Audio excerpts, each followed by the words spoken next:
Moscow, Russia on Monday summoned the US ambassador in protest after President Joe Biden branded Russian leader Vladimir Putin a war criminal for Moscow's actions in Ukraine, saying he had endangered ties. Such statements by the American president, which are not worthy of a high-ranking statesman, have put Russian-American relations on the verge of rupture, the foreign ministry said in a statement. The statement said Ambassador John Sullivan had been handed a formal letter of protest over recent unacceptable statements made by Biden.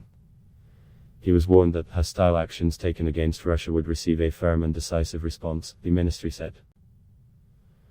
Biden described Putin as a war criminal in remarks to reporters last week, amid heavy fighting in Ukraine after Moscow sent tens of thousands of troops into the pro-Western country. In Washington, State Department spokesman Ned Price rebuffed Moscow's complaint. "They've given their version of events," he said. "I think it is worth repeating that Russia is carrying out an unprovoked and an unjustified war on Ukraine, and we have seen clearly evidence that they are intentionally targeting civilians and committing indiscriminate attacks," he said. Biden last week spoke of the horror of the brutality Russia has unleashed on an innocent neighbor that posed absolutely no threat or security risk to Russia.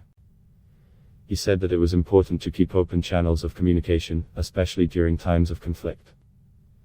Price said Sullivan seized the occasion to complain that US diplomats were not being granted access to Americans being held by Russia.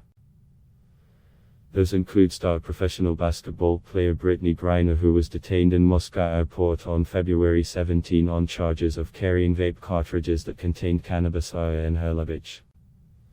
Two other Americans, Paul Whelan and Trevor Reed, are also being held on what Washington says are false or trumped-up charges. "We have consistently and improperly been denied access for months. Ad block test why?